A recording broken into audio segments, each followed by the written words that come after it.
Assalamu alaikum. Today we are about to discuss a very important confusion, marry to और marry with. जैसा कि आप जानते हैं कॉमनली यूज़ होता है शादी करना के मामले के लिहाज से, शादी ब्याह के मामले के लिहाज से अगर देखा जाए तो मैरी को का यूज़ हम अक्सर कर रहे होते हैं, लेकिन मोस्टली अगर देखे जाए तो उसमें हम कई मिस्टेक्स या एरर जो है वो कमिट कर जाते हैं मैरी टू और मैरी विद के हवाले से। ठीक है, तो अब इनमें से कौन सा ठीक है इसको ज़रा हम देख लेते हैं जी। थोड़ी सी कन्फ्यूजन जो होगी वो आप समझ जाएंगे इसकी।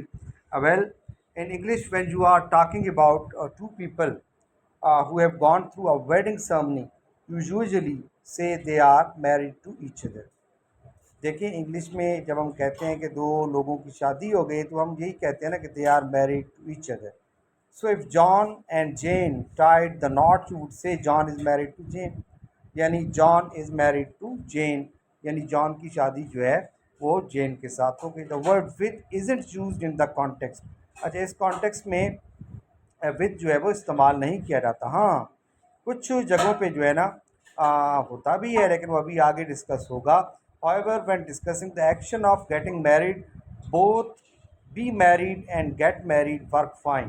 यानी जब हम शादी होने का जो अमल है उसको बयान करते हैं तो बी मैरिड भी यूज़ होता है और गेट मैरिड का जो है वर्ड वो यूज़ होता है। दोनों ठीक हैं। ठीक है, जैसे they will get married, focus on the wedding event itself. ठीक है, जब हम कहते हैं ना कि दे विल गेट मैरिड तो इसका फोकस जो है ना वेडिंग इवेंट पे है। ठीक है, on the other hand they will be married suggest the entering into the state of marriage, इसका मतलब है शादी की हालत में होना। So remember, it is usually married to someone and both be married and get married are correct depending on what aspect of marriage you are talking about. यानी ये दो एस्पेक्ट ऊपर बताए हैं ना उन्होंने। ठीक है, अगर वेडिंग इवेंट का एस्पेक्ट है तो आप गेट मैरी लगाते हैं। ठीक है, और अगर स्टेट ऑफ मैरिज को हम डिस्कस कर रहे हैं, उसकी बात कर रहे हैं, तो फिर बी मैरिड जो है वो लगाया जाता है। तो मतलब ये दो एस्पेक्ट जो है ना ये बहुत इंपॉर्टेंट है, इनको समझना बड़ा ज़रूरी है। अब आगे बढ़ते हैं, थोड़ा इसको डिगिन करते हैं। Understanding the correct use of marry in English. इसको अगर हम देखें तो in active sentences the transitive verb marry takes an object which is a person you marry and doesn't require a preposition। जैसे I want to marry someone special, he married Jane last year, Peter is going to marry Jessica। तो mutual concept can also be expressed using the passive voice। इन्हीं शादी के जो मामलात हैं, शादी करने के जो हालात कंडीशंस हैं, इनको हम पैसिव वॉइस में भी बयान कर सकते हैं। जैसे I am married to Susan या they will be married to each other next month. तो यहाँ पे अगर देखें तो ये कॉन्सेप्ट भी हमारे सामने जो है बड़ा वाजे है।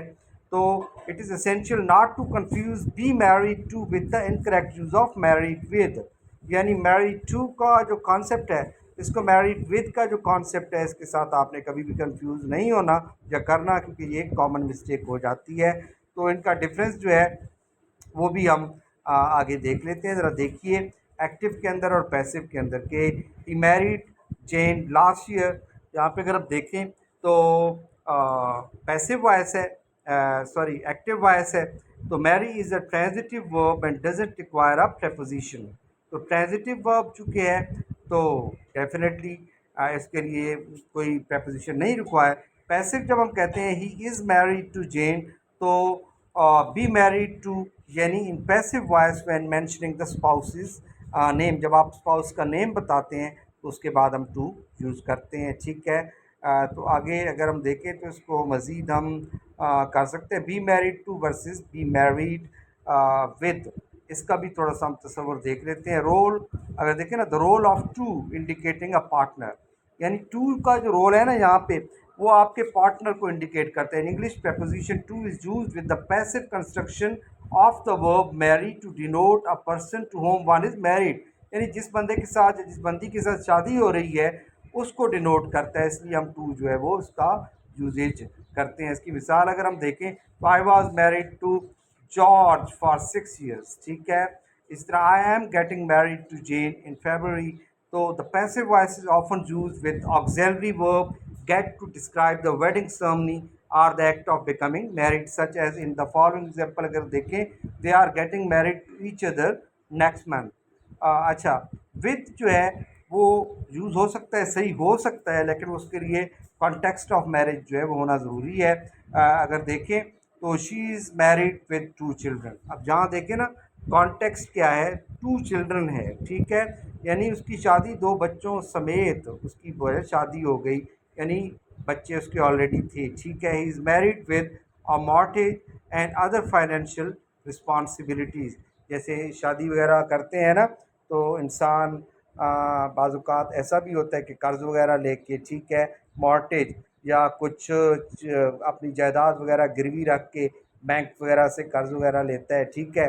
तो उस सेंस में ये कह रहा है कि he is married with mortgage and other financial responsibilities.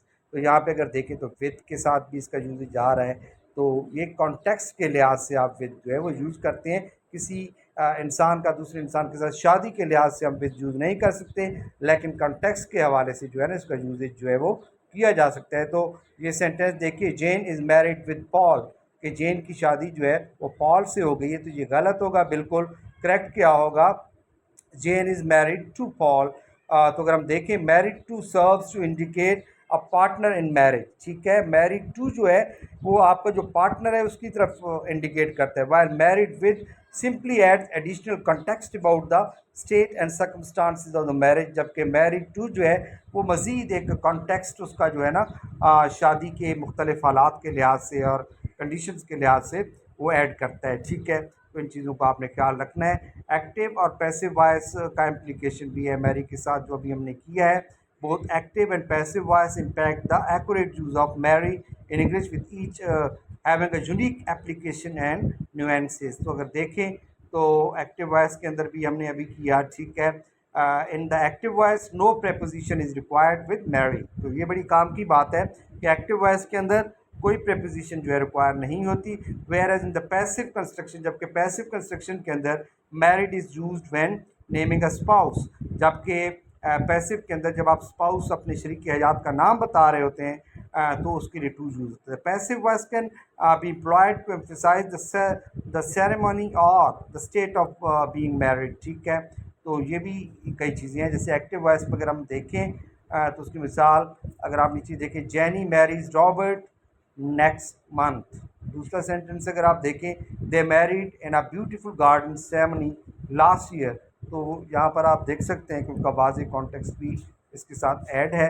इसी तरह पैसिव वॉइस में अगर देखें तो Robert was married to Jenny for 5 years, ठीक है। इसी तरह Sarah and John are getting married in a church. तो यहाँ पे अगर आप देखें तो इनका कॉन्टेक्स्ट भी जो है वो इफेक्टिवली जो है आपको समझा दिया गया है। यहाँ पे करेक्ट और इनकरेक्ट यूजेज भी है। They were married to each other for 15 years। तो ये गलत है, दे वर मैरिड दुरुस्त है। गलत अगर हम कहें तो they were married with each other, with के साथ ये गलत होगा, ठीक है। इसी तरह Anna was married to Mark for 10 years before they got divorced, ठीक है। तो यहाँ पे अगर आप देखें गलत भी हो सकता है, विद के साथ अगर मैरिड विद आप लगाते हैं तो इसके साथ ये एक रॉन्ग होगा, ठीक है। अच्छा, अब इसमें एक और चीज़ भी आ रही है, गेट मैरिड या जस्ट गेट मैरिड, इनका भी आपस में डिफरेंट है। Get married to someone, when you opt for the phrase get married to, you focus on the relationship by specifying the partner in the marriage ceremony. मिसाल के तौर पर अगर देखें, I got married to Justin और Melissa is getting married to Chris, यानी आप relationship show कर रहे होते हैं अपने पार्टनर के साथ, ठीक है। तो इसी तरह जस्ट गेट मैरिड का भी जो तल्लक है, get married without mentioning partner, ये भी हम कर सकते हैं इसमें। जैसे both get married to and get married have their unique usages appeal, ठीक है। तो मुख्तलिफ कॉन्टेक्ट में बेसिक चीज़ जो है आपको आई थिंक इसमें समझ आ गई होगी। I hope so, you must have got the point. It's me signing off. अल्लाह हाफिज़।